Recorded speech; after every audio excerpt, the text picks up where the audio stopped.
Not once, but twice. Giduha. Duha ka po, gibay mo. Unya og bawal pa tanan. Kuridas, tanan yun bawal. Nahuog ang Ginoo may nagsupak-supak sa iyang kaugalingon. Kung ingon kag bawal yung tanan, bisag unsa pang larawana, oy, imong giakusahan ng Ginoo na nisupak sa iyang kaugalingong baruganan. Pero kung nisayod ka, niuyon ka man Ginoo, wa mo supak sa iyang kaugalingong baruganan, sa ato pa, dili tanang larawan bawal. Pwede di ay larawan sa anghel. Pwede di tayo maghimong larawan ni San Miguel. Nag-represent na ni San Miguel. Kay mutabang mo na itong mga anghel. Nihatag lang tabang na ito. Dili ang anghel mo na itong gisimba isip Diyos. Kundi giya, tabang. Dunay tulog kapuntan.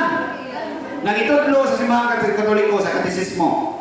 Kung ano nga mudangugtas mga santos o sa mga anghel. O kung ano maghimot ang larawan. Sa Katekismo ng Catholic Church, paragraph 2132. Yawa, hindi pa yung 2132. 2132, Rumble, nakupat na number. Ingon niya, the Catholic use of images is not contrary to the first commandment which portrays idols. Sa Bisaya na, ang paggamit sa simbahang Katoliko o mga larawan, mga imahen, dili supak sa unang sugo na nagbawal paghimo og mga idolo, mga Diyos-Diyos. Kaya nga naman, sublion ko, dili man ni Diyos-Diyos ang itong mga larawan. Represent man lang ni sila sa mga balaan.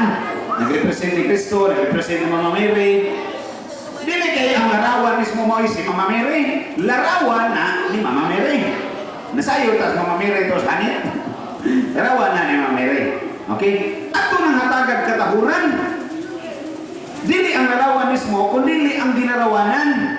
Kung gibuhat ni mo sa larawan pag BIBI, malipay kaya ang gilarawanan. Imong ID ba kung luwaan o kiran mo? Di ba? Pero akong limpyuhan imong ID, nakita na ko sa akong taguan, ang ulin, malipay ka. Sakto rin. Sakto.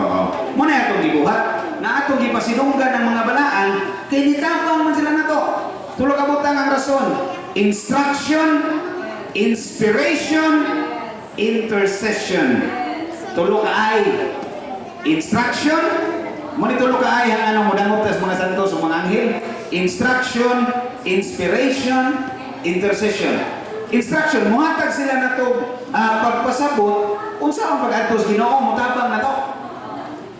Inspiration, maka-inspire na to na mupadayon ta kay kini di katong pagtuo musangkot tes Ginoo daghan ang mga santos nga nalangit na ay samo kaning anghel na daan wa man gini kasuway duwa pa langit pero hindi nas langit so mugaya sila na to mutabang. Intercession, muampo sila alam na to.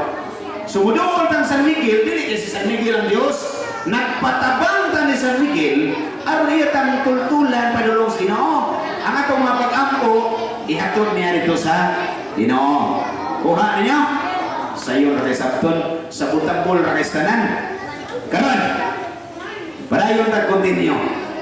Itutuloy na to. Padayon ta continue. Diya sa balahang kasulatan, Biblia niya po na unsa man ang dagway sa simbahan sa Dios. Sayon mong sige tudlo sa Biblia. Nasayon mo